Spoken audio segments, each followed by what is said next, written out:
नमस्कार साथियों, मैं हूं नवीन जागीड़ा। आप देख रहे हो शेखावटी गुड न्यूज़। तो आज हमें जो लक्षिता लाइब्रेरी है और जो दर्पण जो लाइब्रेरी है वहां पर आए हैं। हम आपको बता दें कि हरियाणा में एक प्रकरण चल रहा है जहां पर जगह जगह वहां पर प्रदर्शन हो रहा है। और अब ये जो इनकी जो प्रदर्शन देखा जाए तो अब धीरे धीरे राजस्थान में भी इसका असर देखने को मिल रहा है। आज जिस तरीके से देखा जाए तो स्कूली जो छात्र छात्रा हैं उन्होंने इस प्रकरण को लेकर विरोध प्रदर्शन किया है और एसडीएम को ज्ञापन सौंपा है। हम आपको बता दें कि एक टीचर है हरियाणा में, उसकी गला काट कर उसकी हत्या कर दी थी। इतने दिन बीत जाने के बाद भी आरोपियों की गिरफ्तारी नहीं हुई। आज कुछ छात्राएं हमारे साथ में हैं, कुछ छात्र भी हैं, उनसे हम बात करने की कोशिश करेंगे इस प्रकरण को लेकर। आपका क्या नाम है? पूनम। पूनम, कहाँ से हो? कौन से गांव से हो? मैं नरवासी से हूँ। नरवासी से हो। आपने क्या हरियाणा का एक प्रकरण देखा होगा, एक टीचर थी, उसकी गर्दन काट दी गई थी। इतने दिन करीब 5 दिन हो गए, 5 दिन के आसपास हो गए, अभी तक पुलिस ने आरोपी को गिरफ्तार नहीं किया गया है। आपका क्या कहना है? सर, मेरा यही कहना है कि आज के टाइम में मुझे नहीं लगता कोई भी लड़की सुरक्षित है। इस टाइम में हमारा जो प्रशासन है वो इतना खोखला हो चुका है कि इतने प्रकरण होने के बावजूद भी वो कुछ नहीं एक्शन ले रहा है। अभी हम जाके आए हैं तो एसडीएम मैडम ने कम से कम 10 मिनट बाहर आने में ले लिए, जबकि वो खुद एक औरत है, वो जान सकती है इस चीज़ को। क्या उनकी बेटी नहीं है? क्या वो औरत नहीं है? लेकिन खोखला हो चुका है प्रशासन, उनको इस चीज़ से कोई मतलब नहीं है कि कहाँ क्या और क्यों हमें बार बार सोचना पड़ता है कि बेटी बचाओ बेटी पढ़ाओ। क्यों क्यों क्यों हम पहले से ही इतना कमज़ोर हैं कि ये नारा बनाना पड़ा कि बेटी बचाओ बेटी पढ़ाओ? क्यों हम उन दरिंदों को उनको नहीं पकड़ सकते जो ऐसे प्रकरण करते हैं और जिनके कारण हम ही नहीं बल्कि हमारे माता पिता भी घर से निकलने से पहले बोलते हैं कि बेटा कितने बजे वापस आएगी। अगर हम 10 मिनट लेट होते हैं तो उनका मन क्यों भयावह स्थिति से भर जाता है? क्यों लड़कों के लिए वो चीज़ें लागू नहीं है? हमारे लिए क्यों लागू? हमारे लिए इसलिए लागू है क्योंकि हमारे ऊपर ये जो आरोपण है ये होते आए हैं और होते ही रहेंगे। क्या हमने निर्भया केस नहीं देखा तो जो 2012 में घटित हुआ था, और उसके बाद कई ऐसे केस हैं जो होते गए हैं लेकिन नो एक्शन, सरकार सो गई है। यहाँ अगर कोई नेता होटल में खाना खाता है तो उसकी न्यूज़ बनती है, 5 दिन तक वो लगातार चलती रहती है, लेकिन जब ऐसे कोई प्रकरण होते हैं उनके बारे में कोई बोलना नहीं चाहता, कोई आवाज़ उठाना नहीं चाहता। हमें बस न्याय चाहिए और इनके इस चीज़ के खिलाफ सख्त से सख्त कानून बनना चाहिए। अगर मान लो पुलिस अभी तक जो आरोपी पकड़ में नहीं आई है, मान लो पुलिस जो आरोपी पकड़ में जाए तो सरकार को और पुलिस को क्या उनको कैसी सज़ा देनी चाहिए? सर, फांसी दे देंगे तो उनको क्या ही पता चलेगा? उनके साथ वही सेम चीज़ होनी चाहिए जो उस लड़की के साथ हुई है। क्यों उन्होंने तेज़ाब डाला, क्यों उन्होंने उसके इंटरनल ऑर्गन निकाले, उनके साथ वही सेम चीज़ होनी चाहिए और होनी ही नहीं चाहिए। मैं चाहती हूँ ये कानून बने कि जो भी ऐसा करेगा उसके साथ यही होगा। कुछ और भी बच्चे, उनसे बात करने की कोशिश करेंगे। आपका क्या नाम है? मेरा नाम नेहा है सर। नेहा नाम है। कौन से गांव से हो? मैं हासियावास गांव से हूँ। एक प्रकरण चल रहा है हरियाणा में, एक टीचर है उसकी हत्या कर दी गई, उसकी गर्दन काट कर उसकी अलग कर दी गई। अभी तक आरोपी पुलिस गिरफ्त से दूर है और देख रहे हैं जगह जगह विरोध प्रदर्शन हो रहा है। हरियाणा के अंदर तो देखा जाए हर तहसील के अंदर, हर जिलों के अंदर विरोध प्रदर्शन हो रहा है। आपका क्या कहना है? सरकार को, जो हरियाणा सरकार है, उसको कैसा कदम उठाना चाहिए? सर, सभी को सजग होकर उनको फांसी की सज़ा दी जानी चाहिए। 15 अगस्त के दिन हमारा भारत आज़ाद हुआ था, साथ में सरकार बोल रही है कि बेटी बचाओ बेटी पढ़ाओ, बट आज के ज़माने में बेटियां बिल्कुल आज़ाद नहीं हैं। कहने को भारत ही आज़ाद है लेकिन बेटियां आज़ाद नहीं है। तो आपको यही निवेदन है कि इनको कड़ी से कड़ी सज़ा दी जाए।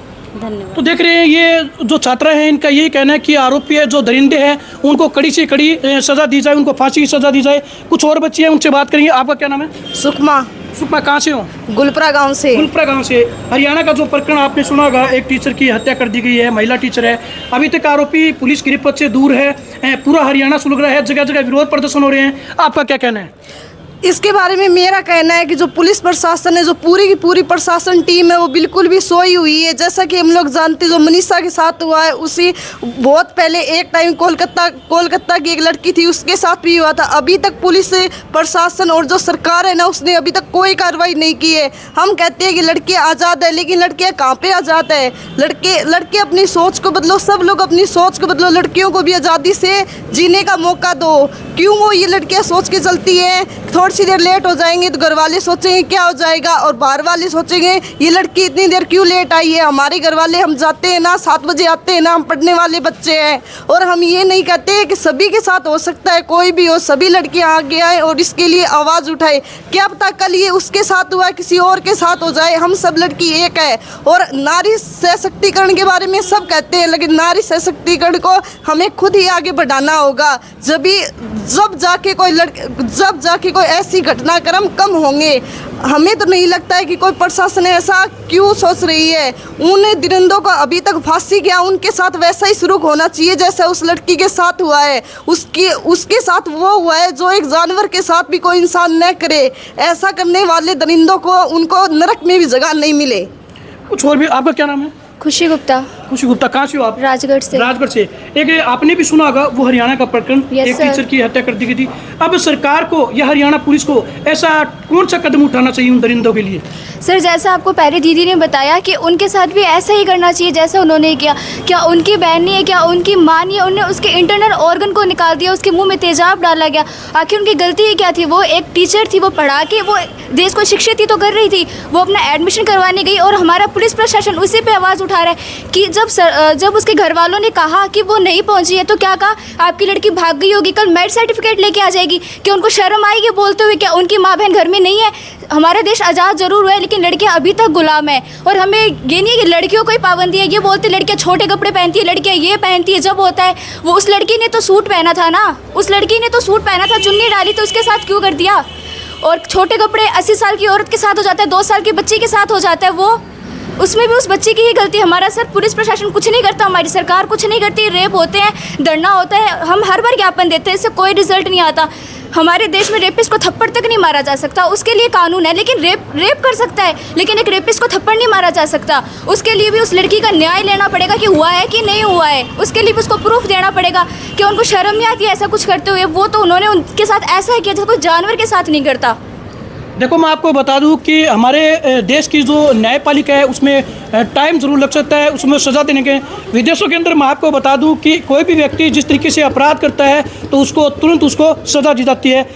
देखते हैं इस घटना को लेकर काफ़ी आक्रोश छात्राओं में देखा जा रहा है। कुछ छात्राएं और भी हैं, उनसे हम बात करने की कोशिश करेंगे। आपका क्या नाम है? भावना पूनिया, भावना पूनिया। कहाँ से हो आप? लाखलान बड्डी से। लाखलान बड़ी से हो। हरियाणा के अंदर जो प्रकरण चल रहा है, अभी आरोपी जो दरिंदे हैं अभी उनकी गिरफ्तारी नहीं हुई है। दिन प्रतिदिन लोगों का रोष बढ़ता जा रहा है। हरियाणा के अंदर जो देखा जाए आंदोलन हो रहा है और धीरे धीरे अभी राजस्थान के अंदर भी आंदोलन हो रहा है। बताया जा रहा है, सुनने में आ रहा है कि जो जिसके साथ ये घटना हुई है, जिसकी हत्या हुई है, वो हमारे कांदरान गाँव की भांजी, ऐसी कुछ बताया जा रहा है। आपका क्या कहना है इस घटना को लेकर?